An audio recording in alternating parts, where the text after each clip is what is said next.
Am I live?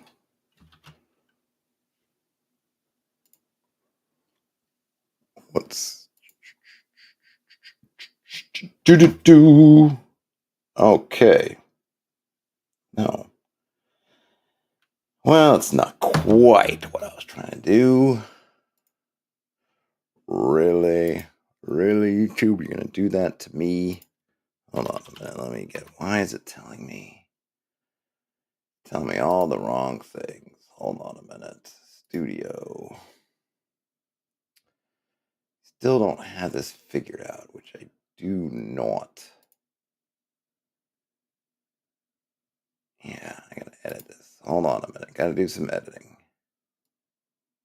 Here we go. This is supposed to be Unplugged 2025 recap. I'm back from PAX Unplugged. Let's discuss. Okay. I think I'm live. Can't. Hardly be sure. I guess I am. Wait a minute. Somebody just pinged in, so I must be here. Hey, Mythic Mountains. I am fine. I'm tired. I'm salty. PAX Unplugged, which I'm going to get into. Let me open up my window here. Came back on Sunday. But yeah, I'm good. Hopefully you guys are good. You guys are well as well. Well, also, and getting ready for the holidays and all that, because we got Thanksgiving, right? Thanksgiving's this week. Oh, everything's going on. I don't know why. So, I guess, let me see. Where do I begin? It may not have, it may have gone unnoticed by some, but PAX was early this year, and I don't know if it's something they're going to be doing every year or something they're just doing this year. But they're early this year, and it's a little bit, I kind of feel like it's a little bit of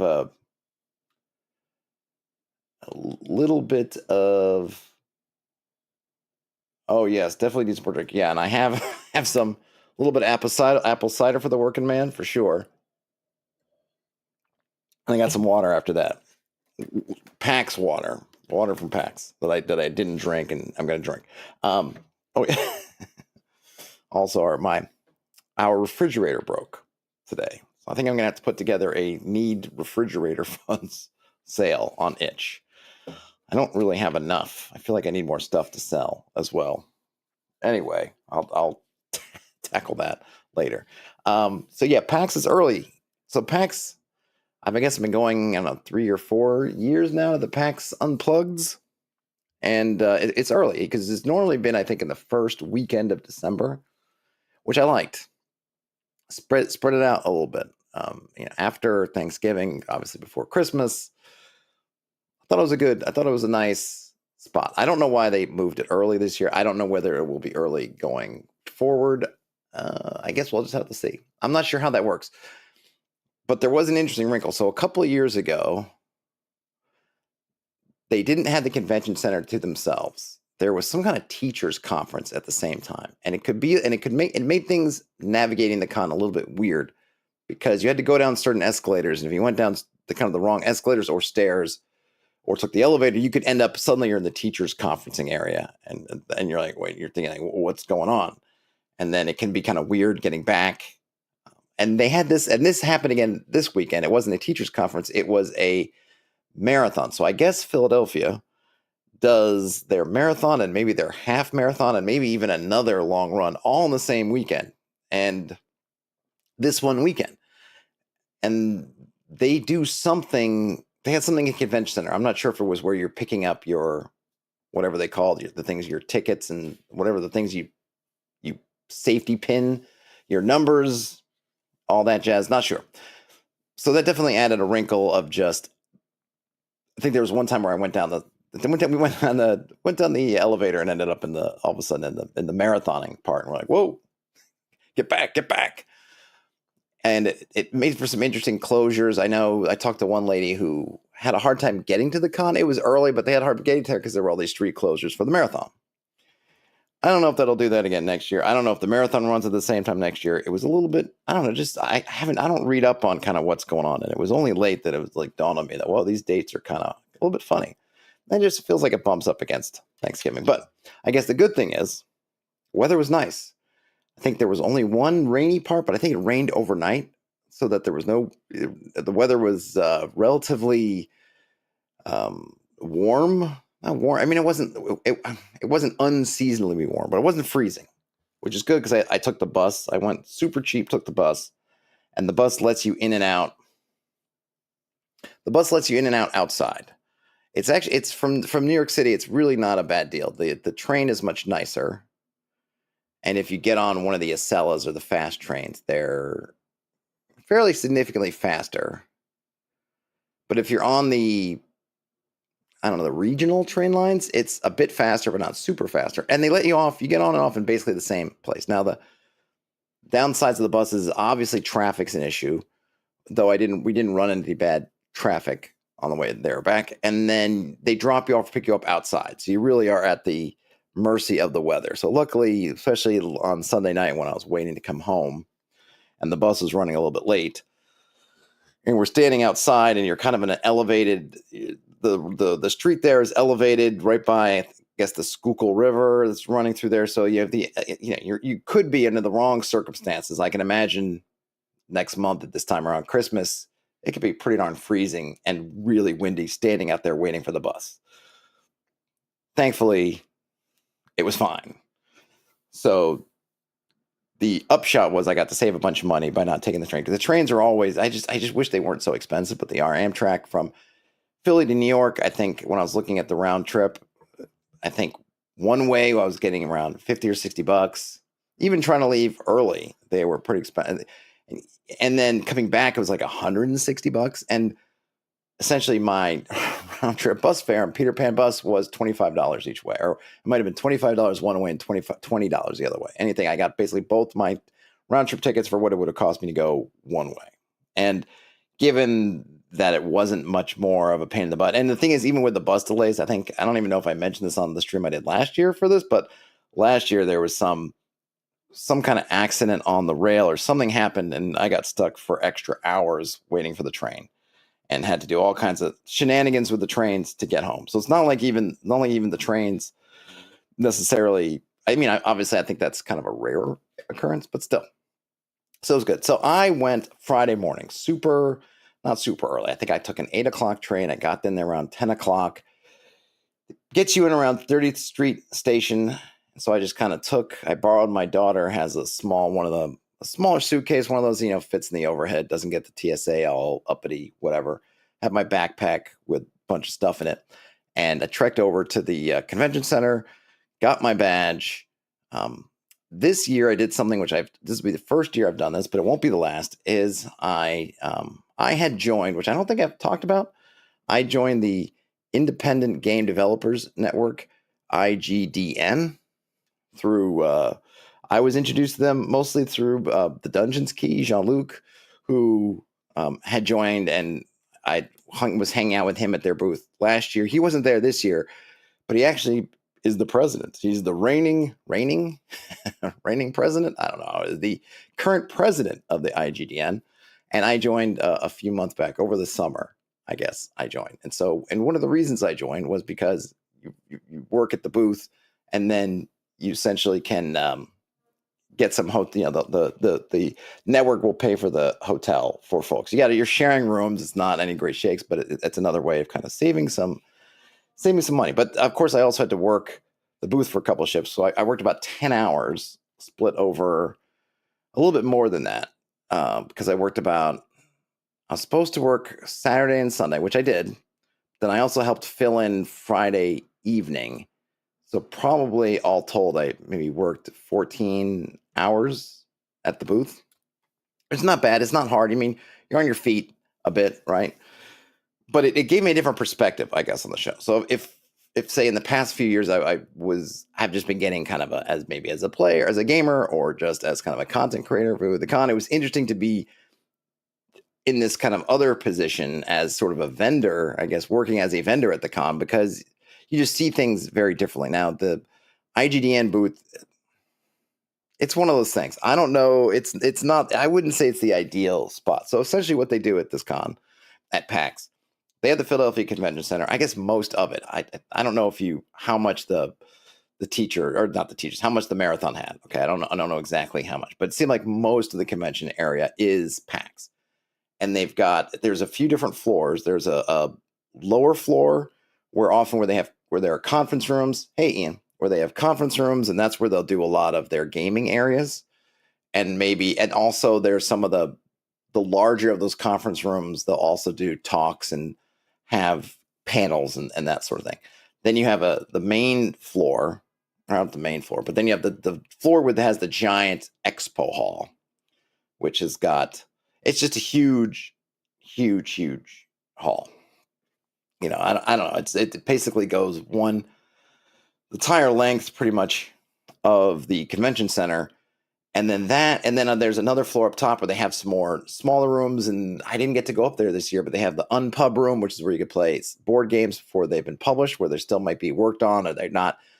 I know last year when I played some of those, I don't know if they were all unfinished technically, or they weren't released here. Maybe they're still being tweaked. I don't know, but you can really find some neat things up there that are sort of, you won't be able to play anywhere else. In fact, the game I played last year, I really liked. I haven't seen it yet around, so hopefully that's still coming, because I think that was the one I mentioned where you have to draw. They have all these patterns of lines, you draw over them to do stuff. It was a lot of fun. Anyway, I didn't really get to go up there this time.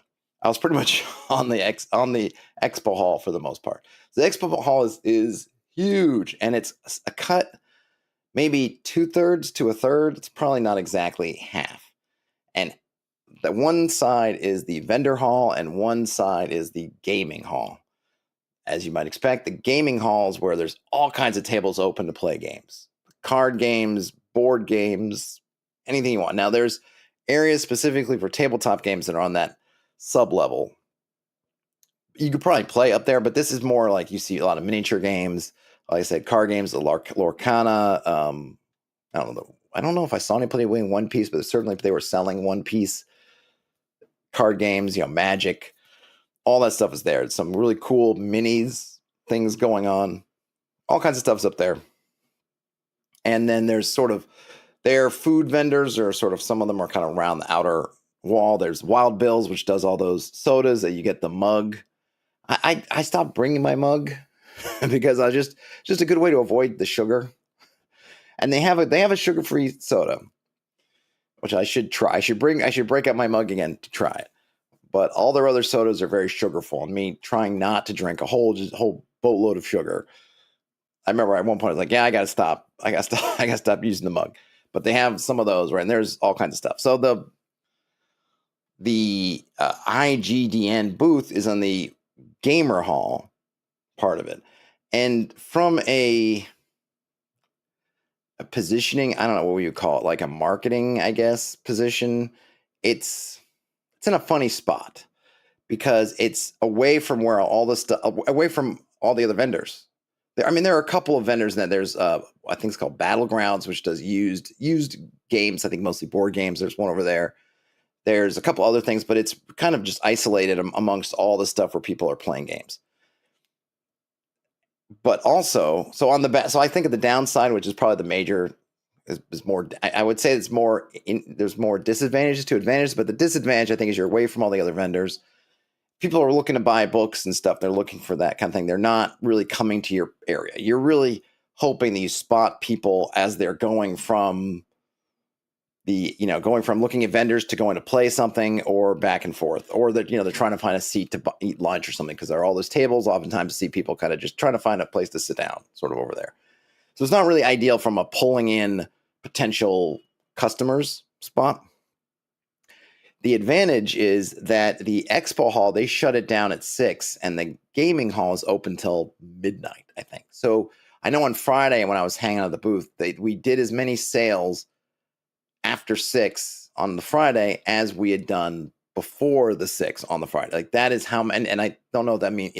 I think you should probably take that to mean not so much that we did so much sales on Friday, but just that you just get all this volume. People who you just get pushed out of the expo. It's like, oh, yeah, because they basically, they said they'll have the loudspeaker, the expo hall is closing now, and everyone just kind of like, oh, I guess we got to walk over, and where they're going to walk over is off in the vendor hall, which is the IGDN is. So it's kind of an interesting, and the thing is if I was just walking around, I wouldn't have thought about it, but being behind the counter, if you will, you start to think of these things like, oh, like, how is this compared to that? Whatever.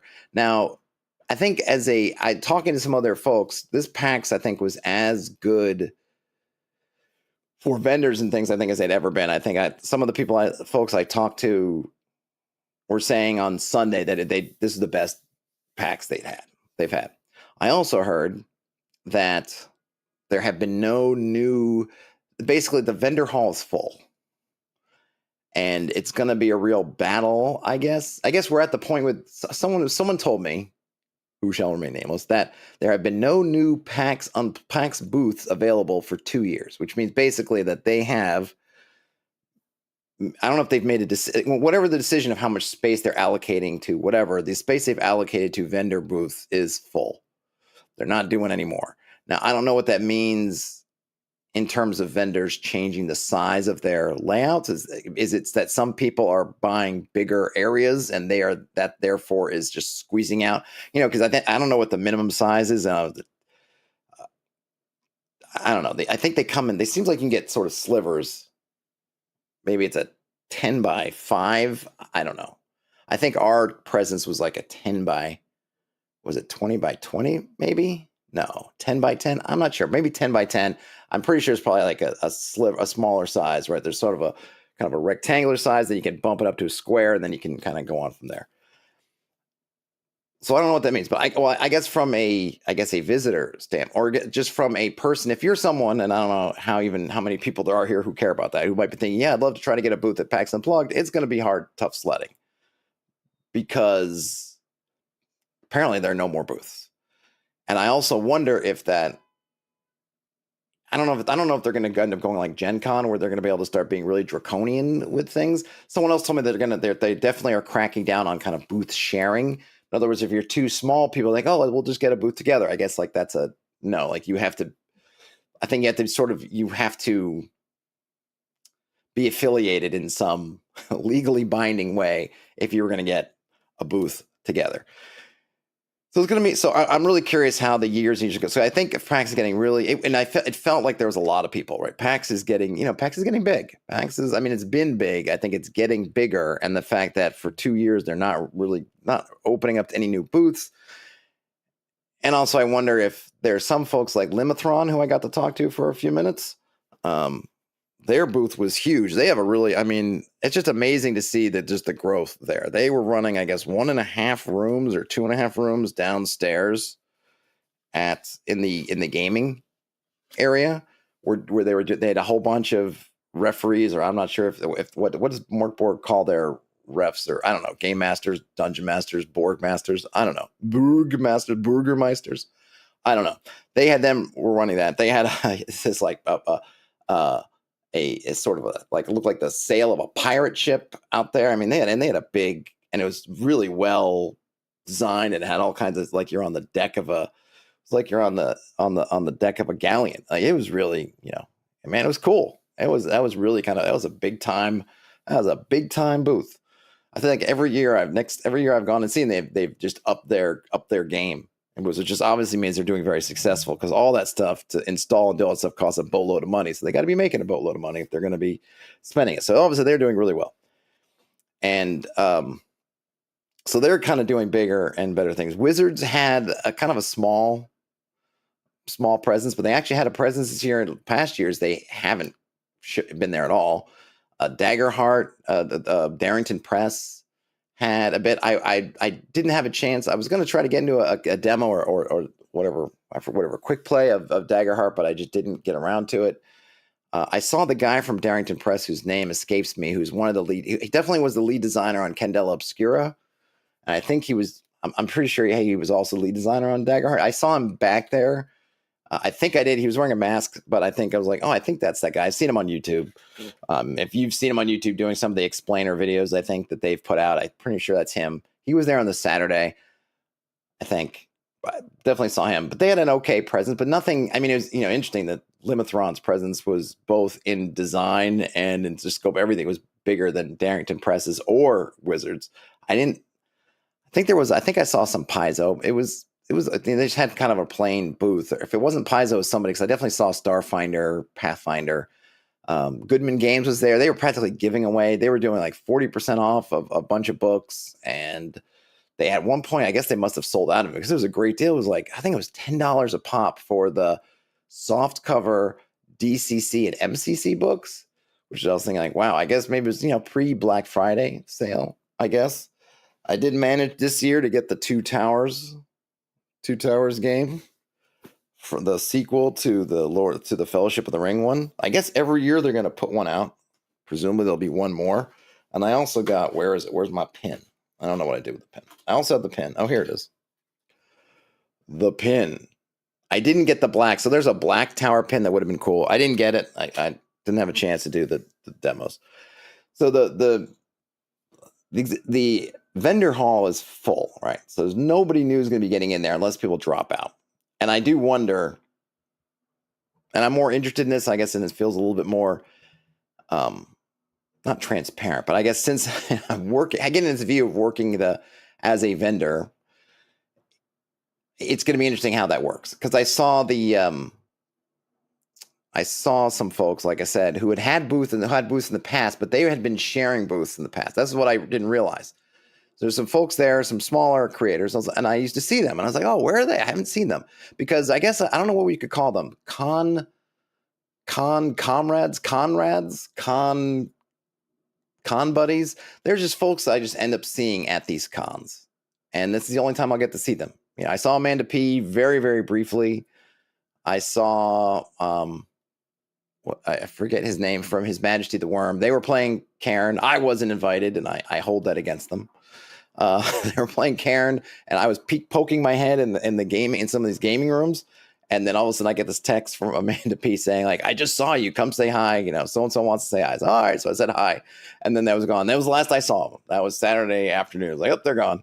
And that just kind of happens. People just vanish. I think I've talked about this. My cousin didn't get to go this year, but in years past, he's so into the board game side of it that since we're not really doing the same things and the times are all over the place, so you'll just come to the con together and say, all right, maybe I'll see you later, maybe I won't, I don't know, and you just vanish. So it can be really hard to keep track of people. But there's a whole set of people who are basically like con buddies, con folk. Some of them are creators. Some of them, I interviewed them on the channel or in a couple, over the last few years I've been there. So they kind of, you remember them. I said hi to Grim Space and M. Allen Hall and Limithron and who else? Doug, who used to be at Free League, who's now works for Gamma, who runs Origins. They're around there. So you just see all these different people who Gamers on Games is another one. Amanda P is another one. I think Yohai was there. I didn't see him. Jack Edwards, who's another YouTuber, also part of the Brooklyn kind of OSR gang. We actually were managed to connect and were hanging around a bunch when I was not working. Because it's fun to have somebody to hang with, and I don't usually love just running around on my own. Oh, DM Tales, been a little time. Ran into him in the hall, and then saw him later on at this Gamma. Gamma put together like a little meet and greet, this little social thing Saturday evening. So he was there, and some other people there. Grim Space was there. One of the writers, he writes for Star Trek Adventures, the Modifia Star Trek Adventures. He was there. Got to talk to him a little bit. Brandon. So it's kind of but there's all these people you just kind of see at the con. I saw DM Tell say, "Hey, I'll be at EcclesiaCon, his con, because he lives right on the other side of the river in Jersey." I'm like, "Oh, I'll see you in EcclesiaCon and in the spring." Or no, Page. I think Page 3 in January will be the next con, which is also in the Philly area. It's like, "Oh, I'll see you at Page." I'll see you at the next one. So there's this whole thing about seeing. And so you see, so now that I've met some of these people and I've talked to them a little bit and I've kind of gotten to know them a little bit, then you can kind of get some of these little bit of details, right? And one of the guys, M. Allen Hall, has his own booth, and he felt like he's super lucked into it a few years ago. Now he says that just every year, as soon as the con's over, he says, I'll take it again next year. Just sign me up. Right, it's good. And some other folks were telling me that in years past, they'd shared a booth, but they're cracking down on this sharing booths unless you really are affiliated. So one of them was working at someone else's booth because they did have somewhat of an affiliation, but it was just kind of wasn't quite, they just weren't able to really have their own space. So it's going to be really interesting going forward if there's going to be a lot of jockeying amongst vendors trying to get in. Are they going to go to a lottery type system? I mean, I don't know how they do it now. Is it going to be like Gen Con? I've heard is brutal because apparently, they're Gen Con, so they can basically do whatever they want to. And, there's things like if you do something wrong, if you earn some kind of demerit, you just get knocked down the list and you're never getting back up the list. And there's so many people begging for a booth spot, that you do something just a slightly out of order. You look at them funny and you're banished basically. And they can do it because, like I said, there's so many people waiting to get in, trying to get there. And I don't know if PAX is going to be entering that realm where there's just going to be so much demand for vendors that it's going to be really tough and tight.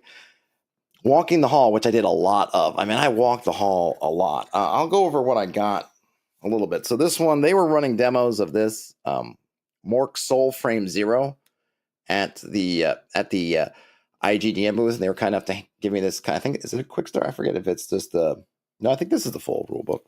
It looks really cool. And it's got some good, they walked me through the ship combat, and it was funny. I was going to record them going through it because they were going to do a demo for some folks and nobody had showed up. And I was like, oh, if nobody shows up, I'll take advantage of it and I'll film you doing the demo. And like right before I was get ready to do it, their demo people showed up. But they had a cool, they were really influenced, he said, forget who was one of the creators said, it was by the Expanse. So they have which influenced their sort of movement. So they have basically these circles with sort of, kind of like zones with a cross through it, an X through it. And then basically your ship is always in the center of this display. It's almost like you've got kind of if you think about your radar display, and then as you're moving, things will kind of be going, either closer to you in those zones or they'll be circling around you or however that's doing. And it seemed to work pretty well. It was pretty neat. They felt really good about how that had solved some of the sort of ship movement problems that they'd seen in other systems. Hey, Croco. I found Sam Sorensen wandering around on the Saturday, and he was handing out Cataphract print copies. So I got myself a print copy of Cataphract.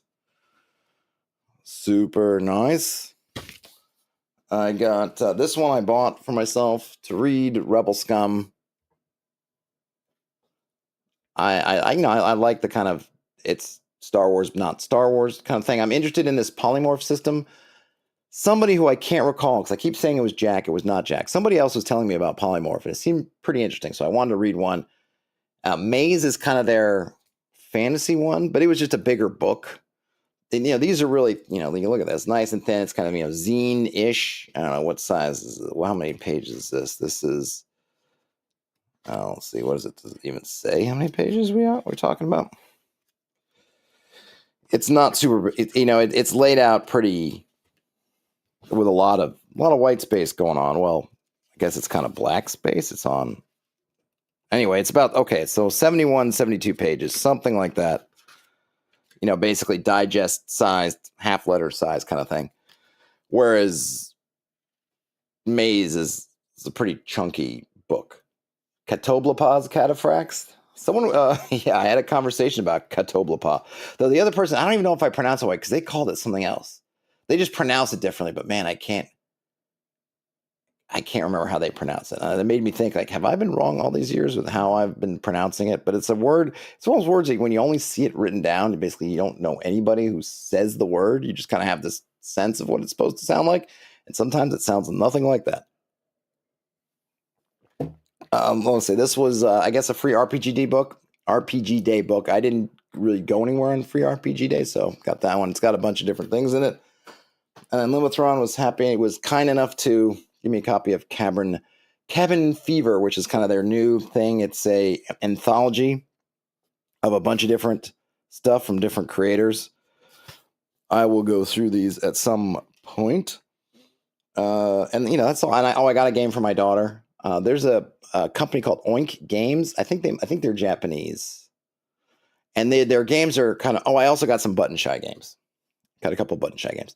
The button shy are those ones that look like they're kind of like business card size. They just come in a little thing. And it's like they're all little cards. And they're really cool. They do a great job. They're inventive and interesting, and they're just tiny. Slip them in your back pocket. Literally, it's not a stretch. Like the two button shy games stacked together are smaller than your phone and thinner. Almost half the size of your phone, or 2/3 the size of your average iPhone, and still thinner. So they really are small. Oink games, their games are a little bit. They have different sizes, but they're kind of the same size as this. Similarly, maybe not as big. This one, maybe it's about that big, let's say. But they're really designy. They have a great art style. Any solo games? Two Towers can be played solo. Pretty sure.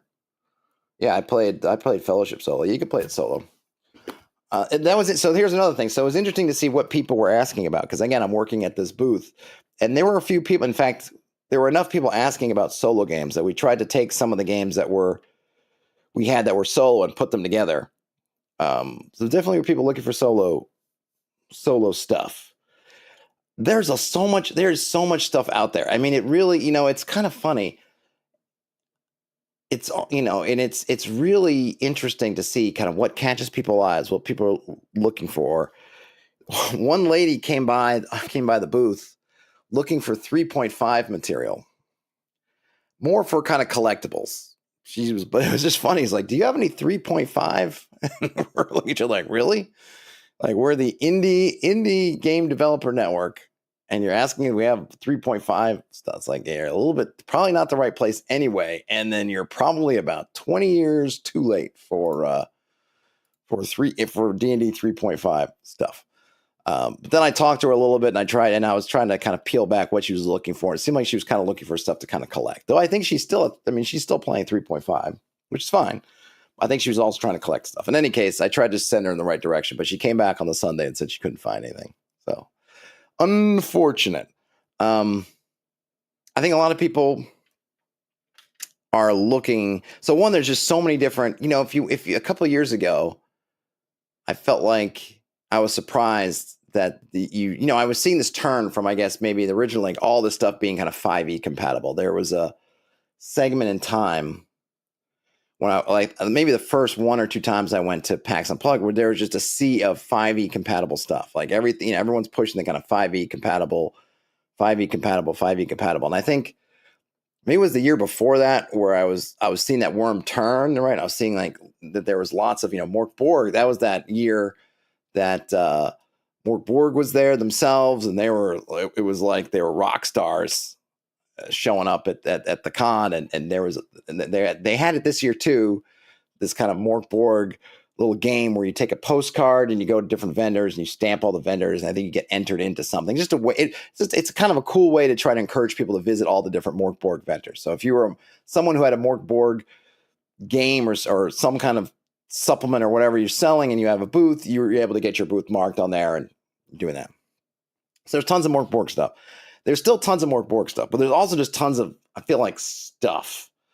And it seems like, who knows? I have no evidence other than just my eyes. And I'm wondering if we're seeing the kind of results of the OGL fiasco from a couple of years ago. Everyone was, when the OGL crisis hit, right? Everyone started peeling away from Wizards and kind of the D&D OGL system as much as they could.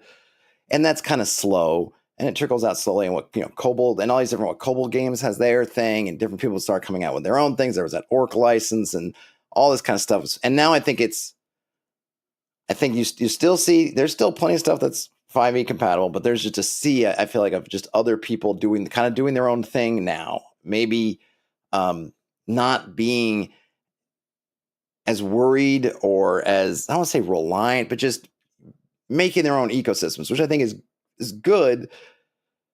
But I think it also creates a lot of diaspora of just folks who aren't, everyone's got to learn kind of your own system. I mean, I can't talk because I have my own system that I'm working on, and that I run games with and stuff like that, blah, blah, blah, that I have rules for.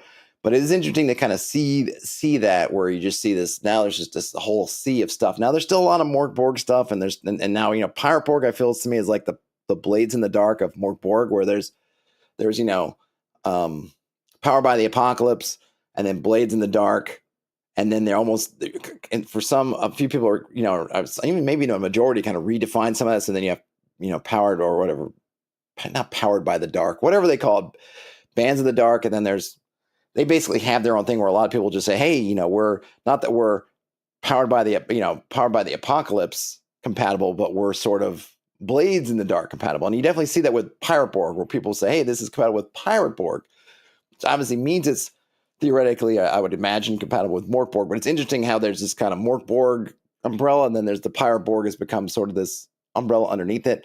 There's Borg everything. I kind of feel burnt out on all the Borg stuff. I saw there was like Duck Borg, and I'm thinking, like, what is Duck Borg?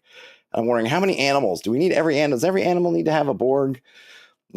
Borg in space, Borg in the sea, multiple Borgs in the sea, multiple Borgs in space, multiple, Borg for this, Borg for that. And it's really cool that the underlying mechanics people have found malleable enough to do all that.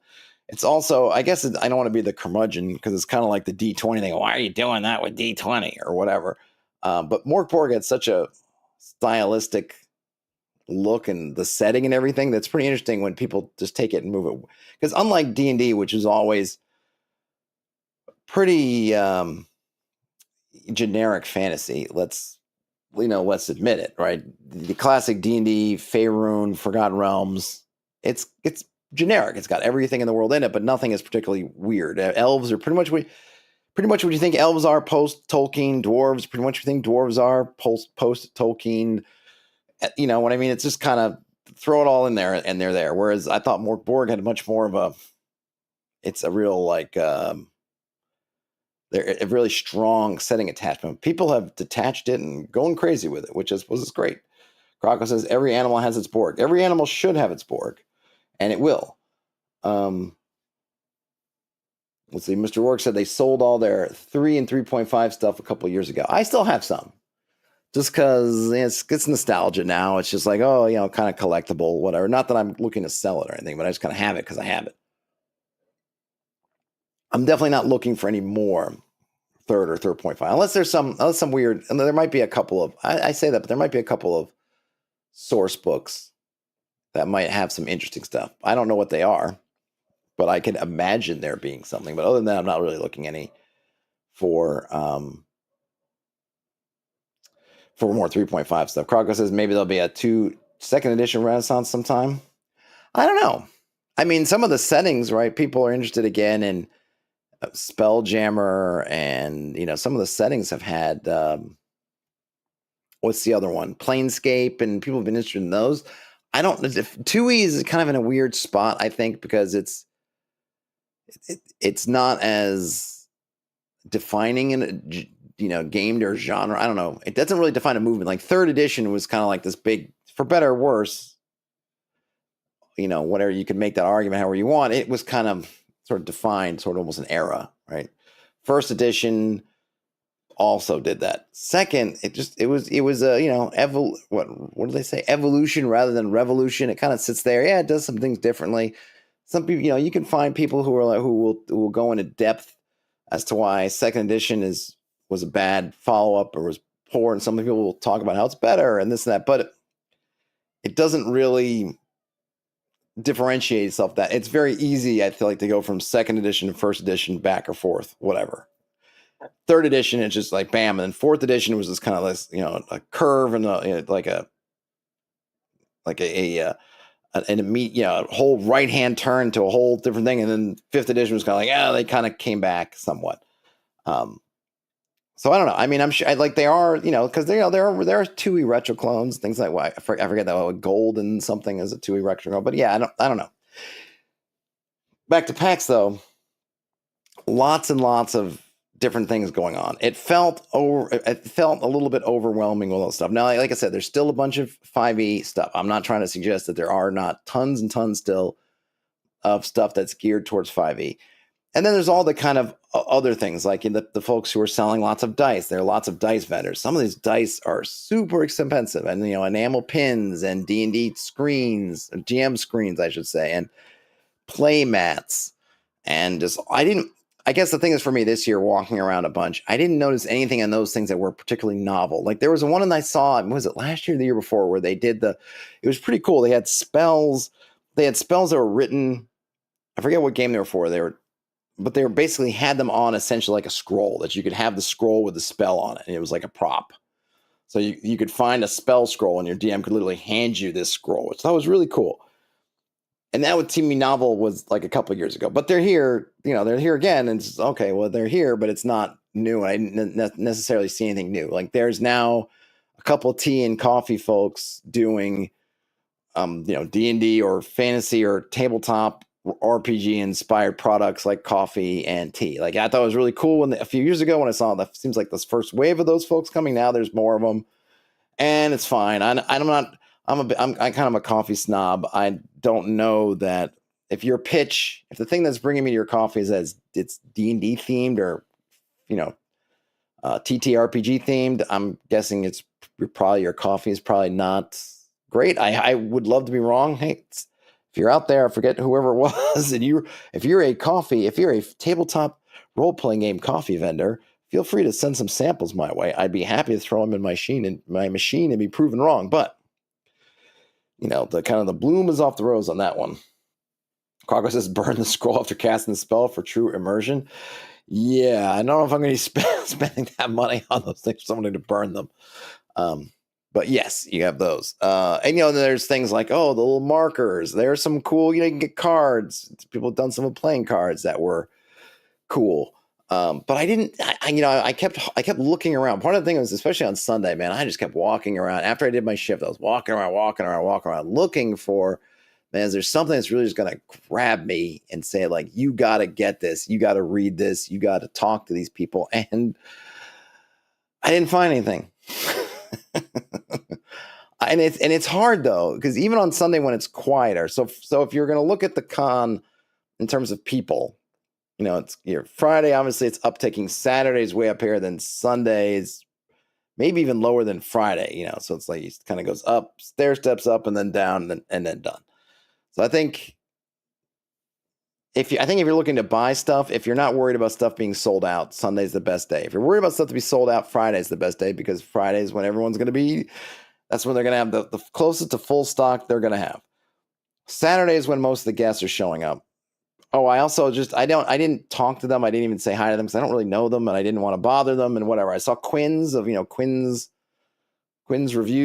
Quinn's. Everybody knows Quinn's. And I also saw Bob Worldbuilder walking out of the con as I was going into the con. He gave me a little bit of a look, which I'm not sure if he was saying, do I know that guy? Because maybe because I've seen him. I've crossed eye lines with him at a couple things, but never said anything. And of course, I did cover one of his books on the channel, so he might have seen me that way. Or he was just thinking, why is this guy looking at me? Which I totally was. Maybe I was staring him down a little too much, like an NFL quarterback stares down a wide receiver before I just said, I'm not going to bother him and let him walk by or whatever. But he kind of gave me a look. But I was kind of hoping there'd be something like, oh man, what is something really, just really good?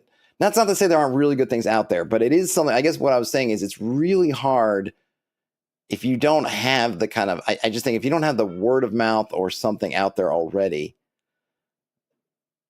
to get the attention, because there's just so much going on. And there were, I was trying to find the Indie Press Revolution booth. I wanted to check something out, and it took me forever to find it because the map had it in the wrong place. And I'm wandering. I'm thinking, I know I've been by here. I know I've looked in there, and I just couldn't. I was totally just turned around to where I thought it was. Oh, it's towards the back. No, it's towards it. I finally found it again, and the thing I was looking for, I think they must have sold out of it because it was gone. And I was like, oh well, I guess I'm not gonna find a thing there. So it's and this is where the whole vendor, I guess, part of it comes in too. Is I'm thinking, well, really, it's going to be really harder and harder for vendors to really stand out from each other. Maybe it's fine because like I said, the vendors I told to who were in the vendor hall, they did well. So maybe it's all due. But me as a consumer, I was having a hard time finding things, between the board games, the card games, all the role playing game stuff. I mean, there's a ton, and I didn't even get to play this. I didn't really get to play anything this time, so I got to try to, there are things I got to figure out if I'm going to be working at the booth sometimes, which I did like. I think he might have just done it by chance, but I got Saturday and Sunday mornings. And I think if I put on my hat as I'm going to go record video and try to meet people and do that thing, Saturday is the best day to be wandering. So here's how I think I would break down the con, right? Friday is the best day for overall just buying stuff because everyone's going to have stock. Saturday, if you want to hunt down different people, if people say they're going to be at the con, oh, Bob the World Builder is going to be at the con. Oh, so the Ginny D I didn't see her at all, but she was doing an autograph signing or something. Most of those, especially the more well-known they are, whatever, the bigger ones, they're on Saturday. Chris McDowell, I think, was around doing, but I missed him completely. That's Saturday. Saturday is where those folks come. So, Friday, if you want to buy something you're afraid is going to get run out, Friday. And of course, there's panels and things like that, right? Friday. Saturday for the kind of overall, we want to people watch, see all the most of everything, if there's going to be kind of celeb types you want to see, the most kind of people cosplaying, all this stuff, right? Where's the most people going to be at? All that stuff Saturday. If you want to try to get a deal and maybe you're shopping for older things that you're not concerned about are going to get sold out and it's a little bit quieter. It's also, I think, the day that they sort of designate for families. If you got kids you want to bring, Sunday is the best day for that. It's quieter. The con doesn't go on forever. Not as many people are there. But most of the kind of celeb types are not there, unless they have a designated time, whatever. But if you're planning on just someone's going to show up just to show up, they're going to be on Saturday. For example, some of the people who were just there for a day, like DM Tales and other folks, they're just there for Saturday and then they're gone. They just buy their Saturday ticket or whatever, get the Saturday thing, and then they're out. I, of course, was there for all 3 days, so that wasn't a big deal for me, except that since I was working at the booth for a bit on Saturday, and it just feels like that slot just kind of takes up the day. And I did really poor job this year of figuring out who was where and when. So, I worked from 9 a.m. to 2 p.m. at the booth. Once I got at 2, the first thing I'm doing is I'm going to get something to eat because I'm starving. So by the time I'm done with that, it's like 3 o'clock. And then I'm kind of wondering what to do and where I should go. And I'm trying to text a few people, oh, where are you at? And I'm kind of waiting for responses. Like, it feels like the day is essentially gone, right? You maybe do one other thing, it's gone. And then, I didn't see that, oh, Chris McDowell's over at the +1 XP booth. I'm like, I missed it. I whiffed on it. Did not see it. I tried to communicate on social media where I was, but that drew no one. So, so it was basically me kind of wandering aimlessly in these off hours. But I did hang out with Jack a bunch, and we walked, and it's always fun because even if you're not gaming, you're just talking about gaming. And I was asking people when we bumped into Sam, and I got my cataract. Cataract book. I asked him, well, what he had seen, if they had seen anything at the time that was kind of like super amazing, noteworthy. And he said no, which was kind of my thought at the time, which I don't want to, I'm not trying to, I really don't want it to mean like some kind of diss. Cause it's not so much that there was nothing of interest. It's just, I didn't see anything. Like it's the noticing part, right? If you're super into Pirate Borg, they had a ton of stuff for you. I was looking for something kind of like, if there anything different, right? If I was just looking for just some like interesting little games, they had those. We had some because we have a bunch of different people's design stuff in our booth. They also with the Indie Press Revolution, and there was another one. I think they're called. Shoot, I don't know. Is it Level 2 or something? I don't know. There's another booth that had a bunch of stuff, there. But I was kind of looking for like, what is something kind of, I don't know, something that's sort of eye-catching to me. And I think just the fact that it is really crowded, there is so much stuff, and there's so many different ecosystems now too. It's hard for me to zone in on like, oh, that's the thing I should be checking out. Luke Crane was there with his various systems. I didn't talk to him either. I kind of wanted to, but every time I sort of was walking by there, he was talking to somebody else. I checked out one of his games, not the one where you're playing. It's like 17th century or 16th century France. The books look beautiful, but I don't know if that system. I should get it just to read it. So I think his systems are interesting, even though they're not for me. Like I'm really kind of curious about Burning Wheel. I own Burning Wheel, but I really don't imagine myself running Burning Wheel at any point, or really playing in it. I mean, I'd love to play in it and try it. Maybe I'll love it. The reports I've read about it, and people play reports, things like that, tell me, if I'm reading them correctly, that, yeah, this is probably not going to be the game for me. Like, yeah, this is not your game. But I'm still really super curious about it. Chaosium had a booth there, but I didn't see anything super interesting there. Modifius, I didn't really get a chance to look around the Modifius stuff or Free League, to be honest. I saw they had some stuff. I need to meet. Like one of those things. Like, I just didn't do it. Is to go introduce myself to whoever's running the booth now at Free League, because I just used to. I met Doug, and I used to lean on Doug. Kroga says burning wheels every day on the road. Yeah, yeah. Kroga says lots of random encounters at cons. Yes, or not so random, because it's just and I don't know if this is because I'm an advantage of me trying to meet people, particularly other creators and vendors and things at the con, where you end up locking into people and then kind of seeking them out. But yeah, like I said, there's a bunch of people I just see like, oh, I'll see you at this con, I'll see you at the next con, and you just kind of like, oh, hey, you're not buddies, you're not going to call each other on the thing, but you like talk for a few minutes at the con. I mean, there's some folk I'd love to try to figure out how I can kind of collaborate with beyond just saying hey at cons, but I'm not there yet. But it's a kind of a cool resource to potentially have. I didn't see the. I didn't do any panels. I didn't see any panels. I didn't see the. I guess they started. I guess I'll have to watch it on YouTube like everybody else. I saw the announcement came out, right, that Acquisition Incorporated is moving to Daggerheart. I don't know if it's permanently or just whatever. It kind of made sense. It's interesting. I always wondered with the Acquisitions Incorporated if they had some deal with Wizards, or they just were playing and they just loved the game. Obviously, they had worked closely with the two folks from Wizards who are now at Darrington Press, so that also makes sense that, okay, yeah, they were really doing stuff with those guys, and those guys are now at Darrington Press working on Daggerheart, so it kind of makes sense to go to Daggerheart a little bit. I don't know if they get money from Darrington, or I don't know what the deal is, but it's kind of cool, good for good get, I guess, on Darrington Press. It's really interesting, right? Acquisitions Incorporated, which is not affiliated directly with Critical Role, it's a totally separate thing, is doing Daggerheart, and Critical Role is doing D&D. I understand the reason behind it. I'm not trying to bring up any controversy, but it's just kind of a funny little thing. Like, oh, okay. And the timing is everything, and I get all that. I didn't watch the show. I'm definitely curious about it because I really haven't seen enough Daggerheart to kind of, I on this channel, I think I've gone through the basics and the quick start. But I really would. I'd like to see how they do it as opposed to Critical Role or somebody else. What else is there? Yeah, I went to Reading Terminal Market is good. Elixir Coffee is good. Hats off to them. It's a little bit of a trek from where I was to get the Elixir Coffee, but it was good coffee. Reading Terminal Market's right across from the con, so it's super convenient. It also means it's super crowded, but I was able to get food pretty quickly on both days. I didn't get to go into the Philadelphia's Chinatown is right next to it also, the convention center.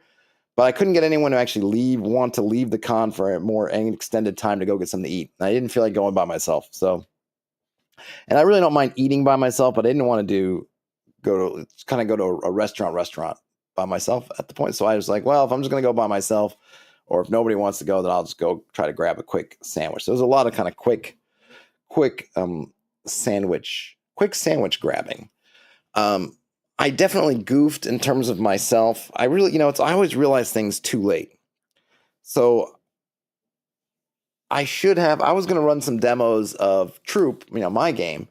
And I didn't really advertise to anybody. I really thought there'd be more people coming, like the booth would get more traffic, so I could kind of just try to cajole people to do it, which is another way that my time was constrained. But I didn't get anybody for demos, which is more my fault in not really advertising that more. But it's funny because you guys, my community, from what I gather from people messaging, not a lot of folks are at the con. So there's not a lot of people who, if I say, because I've said, I've mentioned, hey, I'm going to be at the con. I don't get a lot of folks in terms of my community who I communicate with on the regular are going to the con. So like my audience isn't there really, right? So it's kind of like you just kind of try to get random people, and from other people who are trying to run demos too. I wasn't the only one. It's just kind of hard because people, and I think that also hurts from where we were to get people who are in the mode of, hey, come demo this game, and it's a game nobody's heard of. Like a lot of these games are small, indie, like nobody's heard of them, so you kind of got to really work on them to get them. And I didn't do a good job of that. Let me see. Got a comment here. Let's see. ES says, dining quick by yourself is fine, but I always feel odd sitting down at a restaurant alone in a city I don't live in. Yeah, totally. I get you. Like if I'm, here in New York, I'll just go sit at the bar somewhere. But yeah, you just want to, it's nice to be with some other folks when you can.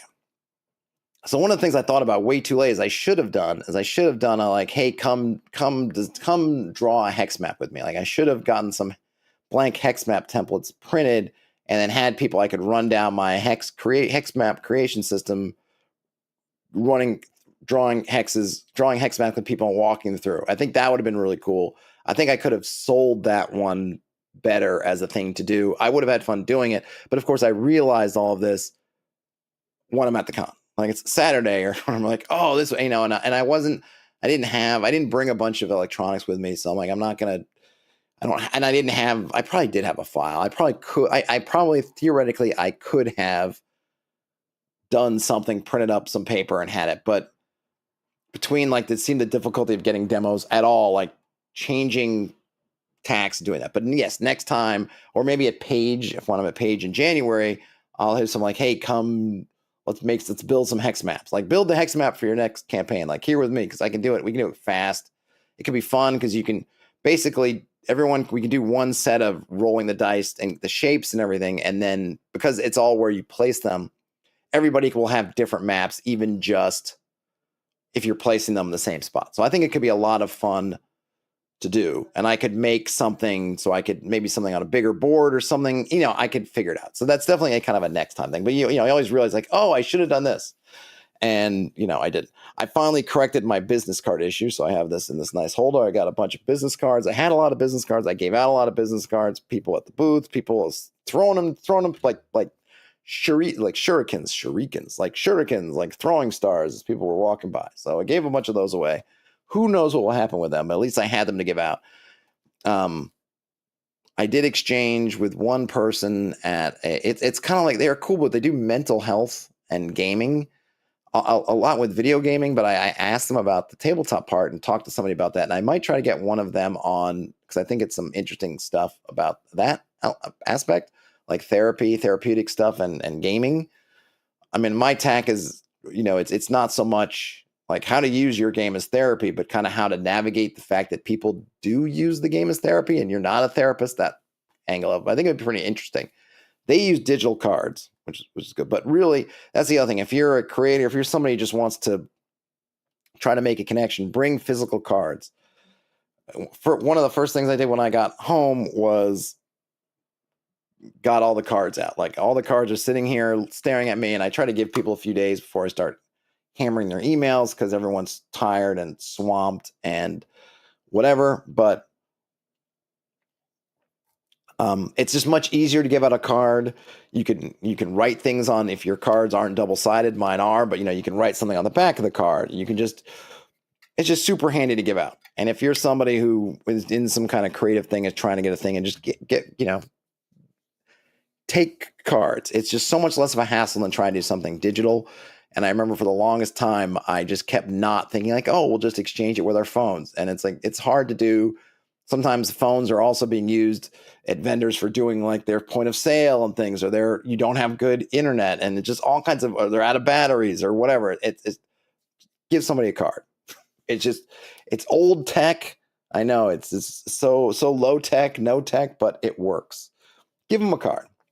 Oh, let's see. Got another comment here. Yeah, it says, aside from Arcane Con, which they'll go to via Minnesota again, what are some of the cons you've been to where indies aren't drowned out by the bigger games? Well, let's see. Arcane Con's good. Shire Con's another good one. It's definitely more of a grognardy con, and you can take that however you will because it will work both ways. But it's fun. Lots of good games. Haven't had any issues there or anything like that. But just to kind of level set, PAX is really good.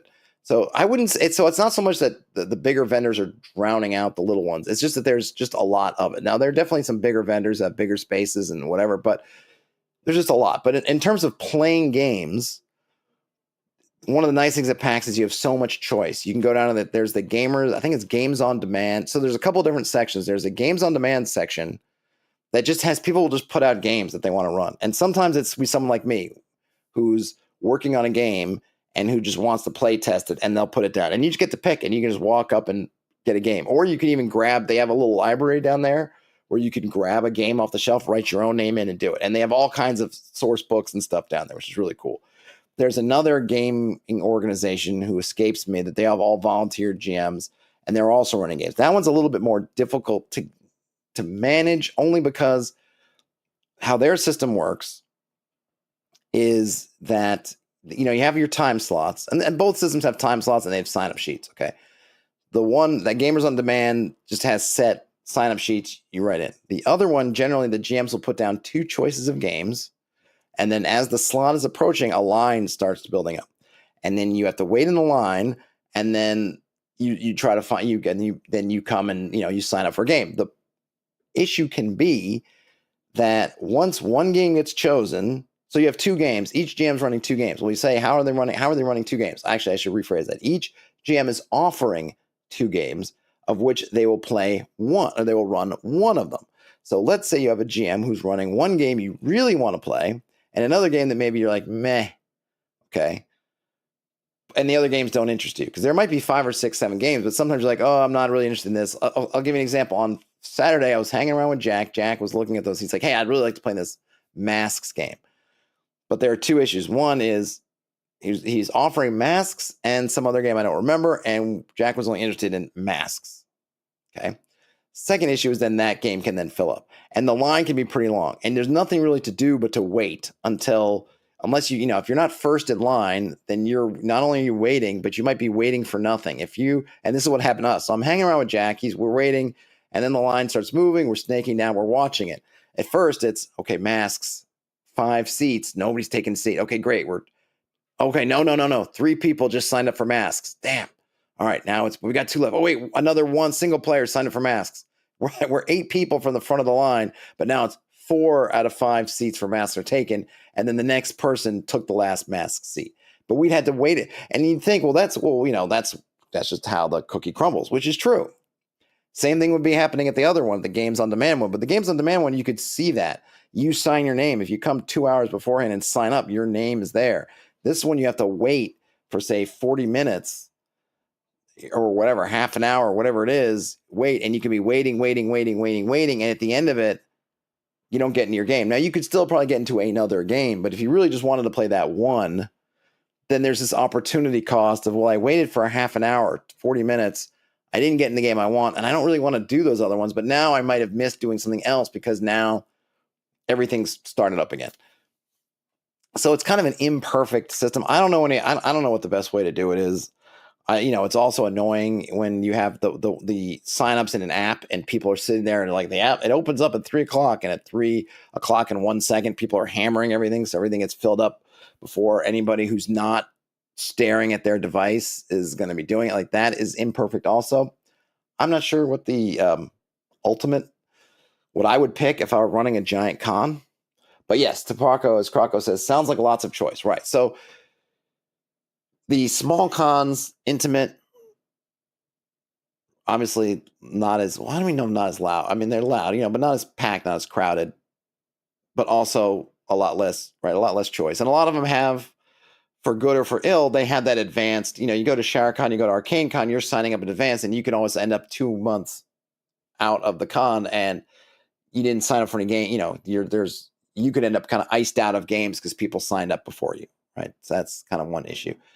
At something like PAX, you're going to be able to get into games. Maybe not the game that you want, but you're going to find games. And then there's like the board games in the Unpub room and all the demos and everything else. There's a ton a ton of stuff. If you're not, if you can just be good, if you just want something, you're gonna find it. I mean, and I don't even say that. It's not like you can't get what you want. Of course you can, but you just need to invest time. And part of just the opportunity cost is that there's just so much to do that it feels like you're giving up opportunities to do all this other fun stuff, to do this one fun thing. In terms of other cons I've been to, I haven't gone to that many. So I went to Page last year, which is also near Philadelphia, which obviously doesn't have help you ES in Minnesota.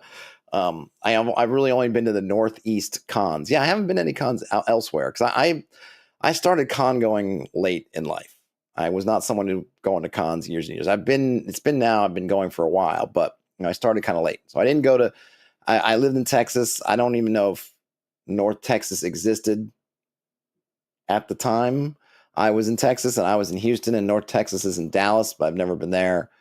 I've been to PAX East, which is more video games, but they have a pretty strong tabletop presence. Actually, it's small, but it's good, and you can do a lot of gaming there. It's in Boston. I probably wouldn't drive from Minnesota because I think you can go to PAX West, I think, which is a lot closer to Minnesota, right? That I think has similar stuff. PAX Unplugged in Philly, right? Page outside Philly, Arcane Con, EcclesiaCon, ShireCon, ClaraCon, all really tiny cons. I think if you can find these kind of small regional, almost local cons, they're great. But yeah, the fact that you have, there is little games means that, it can be a bit more hit and miss, so to speak. ES says they were iced out at Arcane Con due to a spam filter issue, but Brian was awesome and helped me get into 2 games, and I was a happy accident to get into your game. Oh yeah, cool. Or into my game, I should say.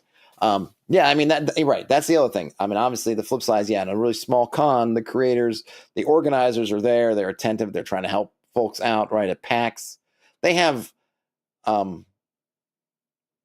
they have apparati for all that stuff, but it's not like you're going to be getting the 2 Penny Arcade. I mean, you're not going to be getting one of the Penny Arcade guys to do it for you, to help you out. Right. So Zia says the benefit of stuff going wrong is that you're trying new things. Yes, that is true.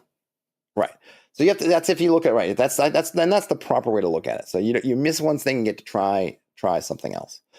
There's, but like I said, at PAX, there's a ton of stuff. I definitely recommend going. I think that people who have gone, I don't know if it was on social media or somewhere. Someone at the booth, I think it said it was their first time, and they had a ball. They had a blast. It's great. I think the downsides are that it can be expensive to stay in Philly if you're trying to stay close, and it's hard. It can be even difficult to get stuff that's close because people are planning their next year PAXs now.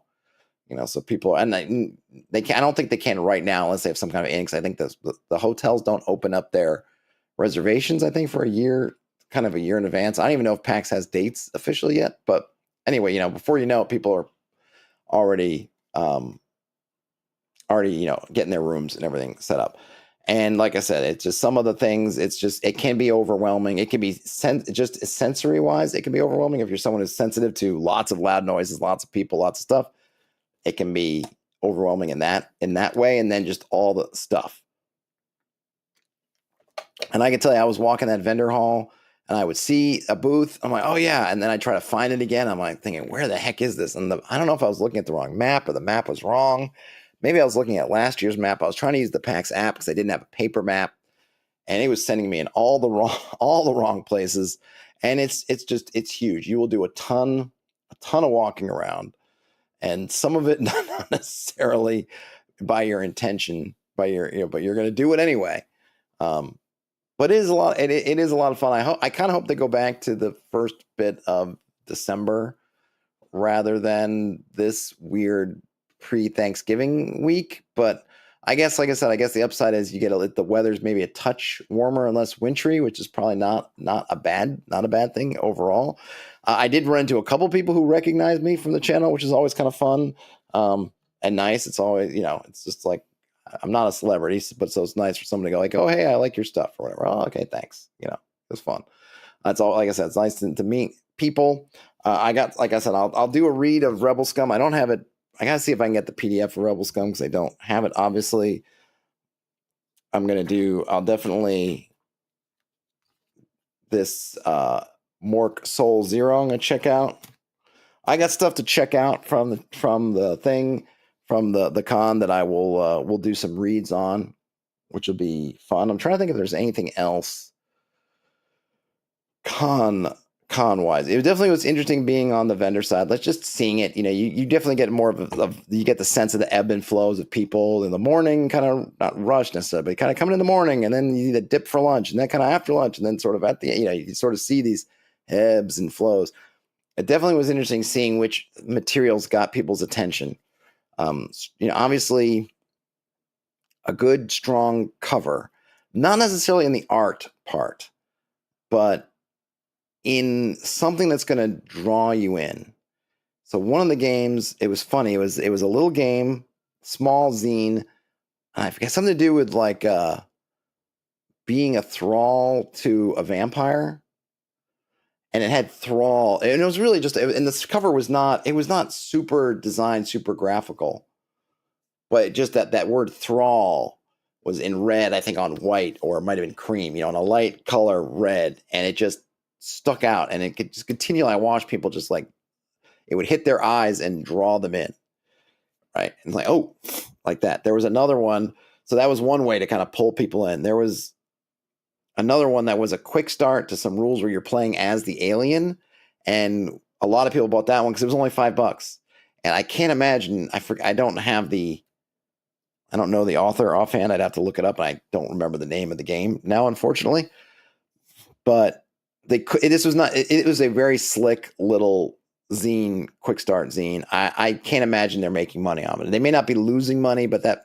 They were selling it for $5, and they probably cost them $4 and change to print it because it was very all glossy and slick, and it was edge to edge color. It was a really nice, but they sold a bunch of them, and I wonder. I'll have to, if I knew that person, I might reach out and say I'm curious if they'll get how that will affect future. If people come back for the full rules, because it was a really neat little package. People were really kind of interested in that. So need to see which things are sort of like, oh, they reacted strongly to that. Oh, they didn't really react strongly to that. Like, oh, this one didn't really pull them in.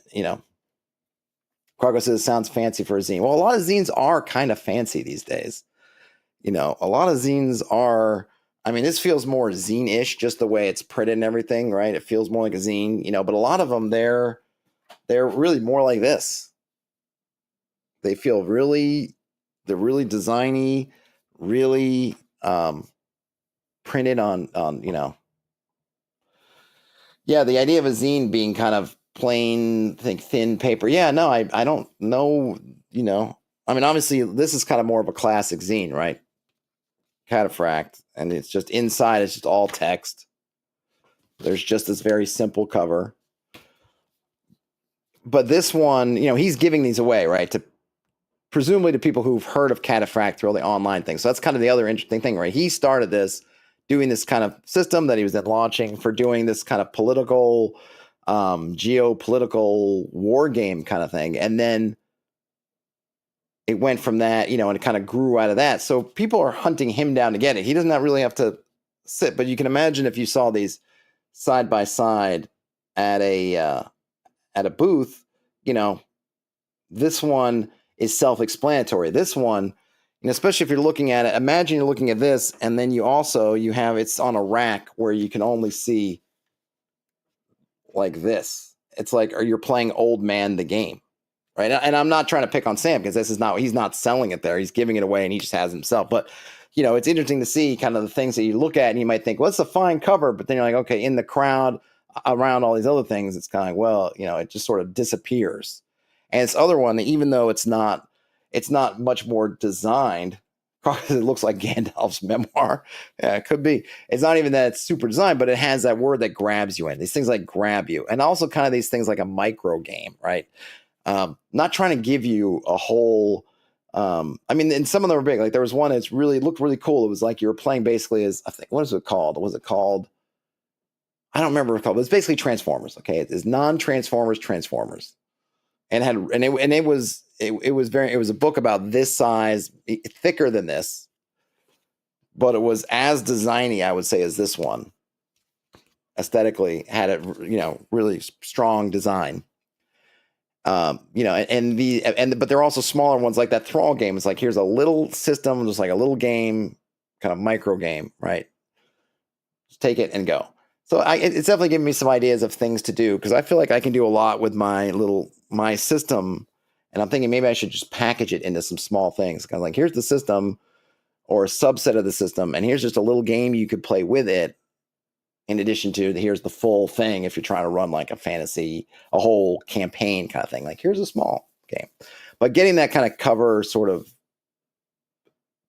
in there, strong cover. Find a good, and like I said, it wasn't so much that the super design. Obviously, people are impressed with the design thing, but these things cost a lot of money. There was a book that we were selling, that was like this size, basically. That was like $40. And like, I'm never going to argue with somebody. You got to sell it for what you can sell it for, that makes financial sense for you. But that to me is a kind of a hard sell. I don't know how much this one's going for, but obviously Limithron now has scale of things that a smaller indie publisher does not have. I'm not sure. It doesn't say what the price is, but it was kind of really neat to see all that and be like, okay, this is what's going to go. Progress, this feels like a case for cheap magazines. Yeah, but then as someone else was telling me, so here's someone else telling me. So someone I talked to had done a lot of trifolds, but the trifolds weren't selling by themselves. So now he packages them into 3 or 5. No, it's a really cool little, he packages them into a box with maybe 3 or 5 of the trifolds and some character sheets, and that sells a lot better. So that's interesting, right? The trifolds were not performing, but packaging the trifolds into the box with the little character sheets on a pad, on one of those tearaway pads, perform better. So it really seems to depend. There's probably some kind of sweet spot there. It's something I have to like to see. Yeah, the use cost ratio and the 3 brown book style. Yeah, I mean, there's a lot to think about, right? How big is your book and all these things, and kind of what price point can you hit? Because a lot of this sort of zines are coming in. It seems like at around $20 or so, depending. This, like I said, let's see. I believe at the booth I got this one for $25. This was $25. Okay, which I think they have a lot. They're, I don't know what their scale is, but a lot bigger. You're probably not, you or me, if I were to go and try to print this in China, I'm probably not getting this where I can sell these for $25. But they can. 75 or however many. I mean, it's got to be a multiple 4, whatever the print page count is. Full edge to edge color, all that stuff. If you're trying to do something simpler, cheaper, and maybe not go through China, probably got to figure it out. But if, like I said, that cover and then the concept, right? You are the thrall to a vampire. You are playing as the alien. These things are also very good drivers of and not only are they kind of interesting, it's like, oh, you're the alien now, right? Because now, like, oh, you're the transformer. It's not like that's, oh, I've never played that before, whatever, or had that. But you get it right from the cover, right? The cover of that book about the thrall tells you, like, you were the thrall. The cover of the book about Transformers, like, has a clear, like, you're the transformer. Like the cover of the, what I mean? They really, because when you're sitting on a shelf. Now we're all, the books are all facing, it's not a bookstore, so you don't have a bunch of books facing with the spines out, facing the front. So try to get that on that front, have a concept that you can get out on that cover. I wonder if I had my escape module, that was the adventure I was selling, that one, I feel like the kind of pulpy with the hand and the thing, like that would probably have been I probably could have put that on the shelf and maybe got some movement on it, because I think it does have a little bit of that, like, hey, escape, like that is the name of the adventure. That's what you're trying to do. And the cover kind of communicates that to you in a relatively eye-catching way. I'm not a super designer, but kind of get there. So it was really neat to kind of be there and kind of working through these things of looking at people's shopping and being like, okay.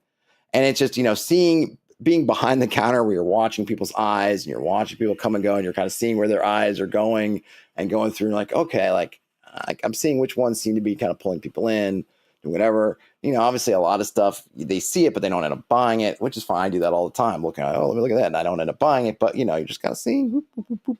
It's kind of neat. It was a neat experience.